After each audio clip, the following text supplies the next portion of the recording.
Sveiki, es esmu Edgars no Drošība LV, un šodien es jums pastāstīšu par video novērošanas komplektu, kas ir tāds diezgan optimāls komplekts ar 4 IP kamerām šāda tipa un video novērošanas iekārtu ar iebūvētiem PoE portiem. Šāda sistēma ir vienkāršāka, kur nav papildus komutators, tad savienot var patiešo ierakstu iekārtu ar kameru, ar vienu kabelīti, un automātiski notiek gan barošana, gan kamera tiek ielasīta ierakstu iekārtā un tiek sakonfigurēta. Ir sevišķi labi tas strādā, ka ir viena ražotāja, gan kamera, gan ierakstu iekārta.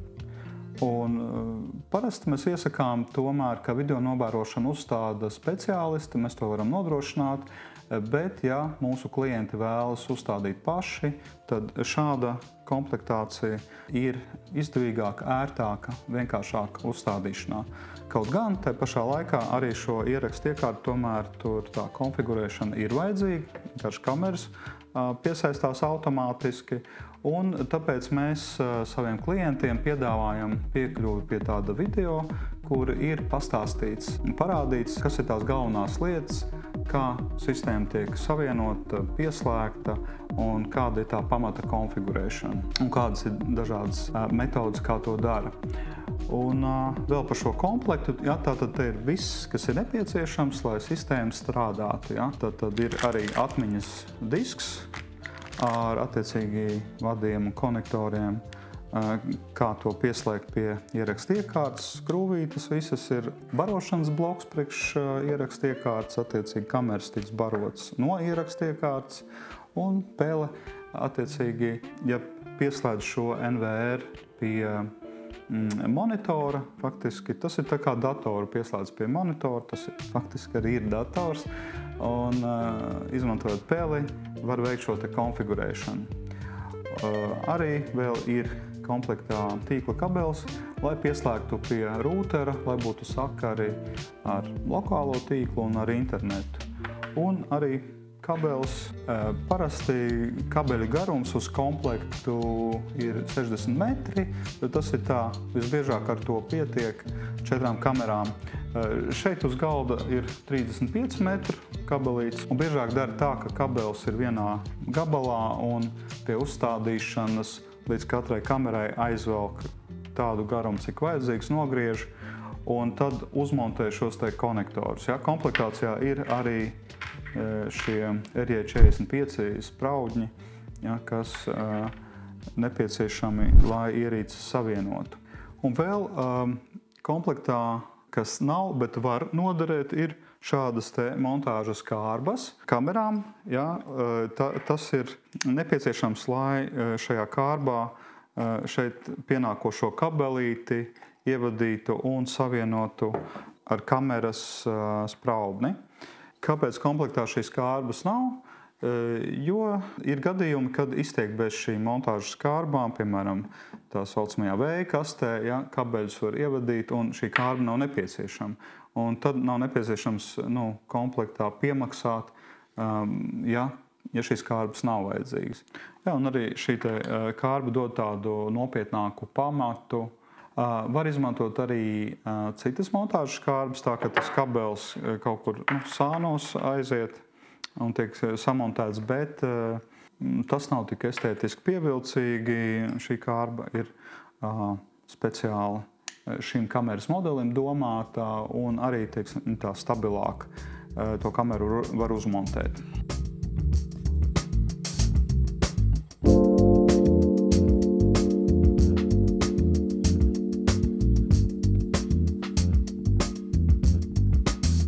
Tātad te mēs redzam pilnu komplektāciju, kas mums ir 4 IP kameras, pieslēgtas patiešo pie NVR PoE portiem.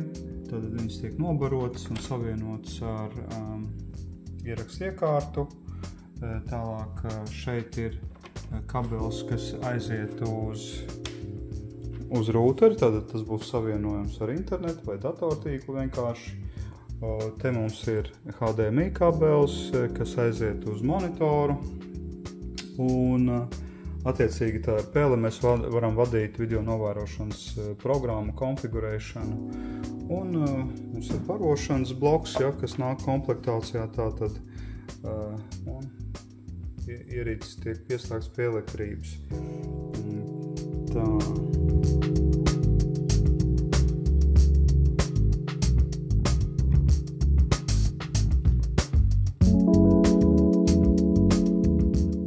Šis konkrētais kameras modelis ir ar tā saucamo VizSense tehnoloģiju un SMD tehnoloģiju. Ko tas nozīmē? SMD ir Smart Motion Detection, kas spēj atšķirt cilvēks vai auto un atšķirt no citām lietām. Un tas VizSense, tā kā mākslīgais intelekts, kaut kādā pakāpē ir kameras, kas ir gudrākas, tās saucās VizMind, šeit ir VizSense, ja, un tās jau ir ar šo te ar gudro analītiku iebūvētas tādas kameras. Un šī tehnoloģija tātad te parādīts, ja, kas spēj filtrēt cilvēks, auto, un tas palīdz, var gan ierakstus veikt pēc pazīmes cilvēks, auto, un tad neieraksta notikumus, kas nav saistīts, tur, nezinu, tur kaķus un lapas un vārnas, ja, to visu neraksta. Vai kaut kādas ēnu spēles, ja, uz tādām kustībām nereaģē, kur nav cilvēks vai auto. To var darīt, un arī varbūt paziņojumi ir attiecīgi pēc šīs pašas pazīmes nāk uz telefonu. Vai arī tad, kad mēs meklējam ierakstā, mēs arī varam ielikt to pazīmi, jo ierakstā ir iekodēts, ir metadati, tā saucamie, kur ir informācija katrā laikā, kad noteiktā laika posmā ir kadrā bijis iefilmēts tur cilvēks vai auto. Un tad pēc šīs pazīmes var veikt meklēšanu. Katrai kamerai komplektā nāk tāds ūdens noturīgs blīvslēgs, kas uz kabeļa izskatās šādi uzlikts. Un tad, kad kameras, kad savieno šo te spraudni ar kameru, tātad šis blīvslēgs tiek šādi uzlikts un tiek nodrošināta mitruma izturība. Tiešo nokrišanu iespējā šis nav izturīgs ilgā laika posmā. Ja, teiksim, pēc gada, pusotra, 2 viņš neizturēs. Ja, tāpēc tas vienkārši papildus nodrošina mitruma aizsardzību. Arī, ja ieliek montāžu skārbā vai kaut kādā vidē, kur ir kondensāts, ir šī te aizsardzība. Cilvēkiem, kam nav pieredze kameru uzstādīšanā vai nav pietiekama pieredze, labāk samontēt visu un sakonfigurēt, kā saka, uz galda. Ja? Lai nav tā, ka mēs kameru jau uzstādām un tad kaut kas nestrādā. Un dažreiz diezgan ļoti nērti vai ļoti augstu jāmontē šī kamera un viss jau ir uzmontēts un tad kaut kas nestrādā, tad ir jāmontē nost, lai pārbaudītu, vai problēma ir kaut kādos tur kabeļos, savienojumos vai pašā kamerā vai ierakstiekārtā.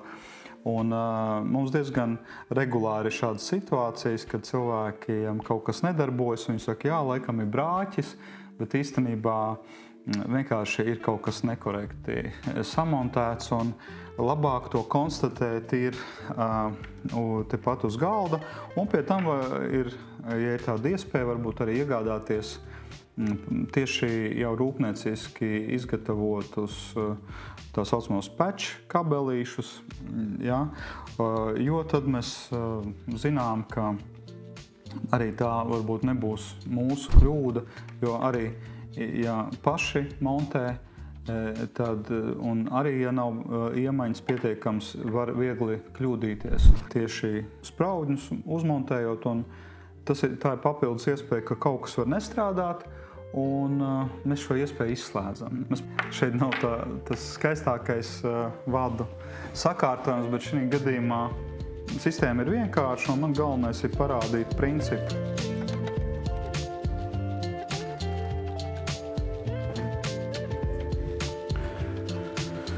Un, kā jūs saprotat, tad šajā gadījumā mēs gatavojamies konfigurēt patiešo caur monitoru. Tad mēs pieslēgsimies pie monitora, tā kā palaidīsim strāvu. Mums kameras automātiski arī pieslēgsies, un ierīce startēsies, un mums parādīsies grafiskais interfejs. Ja, tātad šeit ir uz Linux bāzēta programma, specializēta tikai video novērošanai. Ja, tas tātad ir dators, kurš ir specializēts tikai video novērošanai. Saucās NVR, Network Video Recorder, un automātiski šī programma ieslēgsies, ka mēs ierīci ieslēgsim, un uz ekrāna mēs redzēsim visas izvēles, un tur soli pa solim tiks rādīts un teikts, kas jādara šī konfigurēšanā. Un visa sistēma mums tiek iedarbināta. Mums tātad sāk palaisties ierakstu iekārta, un arī kameras automātiski tiek startētas. Tātad šis ir tāds vienkāršākais konfigurēšanas veids, jo mēs patiešo pieslēdzamies pie monitora ar pēli, ja, gluži kā tas ir mūsu dators. Un viņš arī ir dators, tas ir bāzēts uz Linux bāzes, un šeit ir video novērošanas pārvaldīšanas programmatūra iekšā. Un tas, ko mēs redzēsim uz ekrāna, ir tas, ko rāda šī programma. Un vienkāršība ir tajā, ka mums nav caur datortīklu jāpieslēdzās šai iekārtai, un nav jābūt tā kā papildu zināšanām par datortīklu. Un tad es vēl gribu pastāstīt tādu lietu, ka pieslēdzoties NVR-am ar internetu pārlūku programmu, jāizmanto ir programma Microsoft Edge un pie tam vēl Internet Explorer režīmā, jo tādā veidā strādā visas funkcijas strādā labāk. Tā, un tagad mēs nonākam pie tādas sadaļas kā ierakstu skatīšanās, un tad mēs izvēlamies Search, tātad meklēt, un sistēma atrod, lūk, šeit ir atkal laika josla, kurā var redzēt, kur ir bijuši ieraksti diennaktī.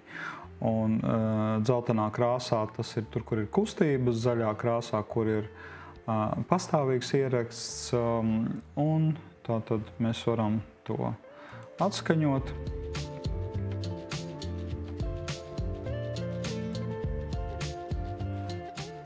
Mēs varam arī tā, teiksim, palielināt mērogu, lai tā kā vairāk tūplānā redzētu precīzāk, kur ir šie te kustību ieraksti un vispār ieraksti. Un, ja mēs izvēlamies šo parametru, lūk, šeit Human, ja, un mēs redzam, ka pazūd visas kustības, jo tajos ierakstos nebija cilvēks. Nu, šeit mums testa režīmā, ja, tātad bija tāds scenārijs, ka vienreiz kadrā bija cilvēks, un tad reku mums tikai tāda viena maza strīpiņa, ja, kur parādās, ja, ka ir no daudzām dažādām kustībām parādās, ka ir noteikts, ka ir cilvēks kadrā. Ja.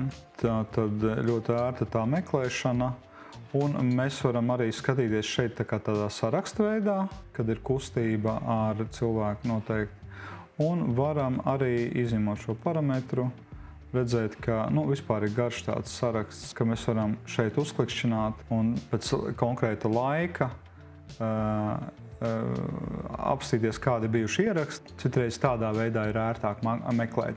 Un mums vēl varētu interesēt, kā pieslēgties kamerai attālināti. Un tagad es paņemšu savu telefonu. Notiek šīs te ierīces piesaiste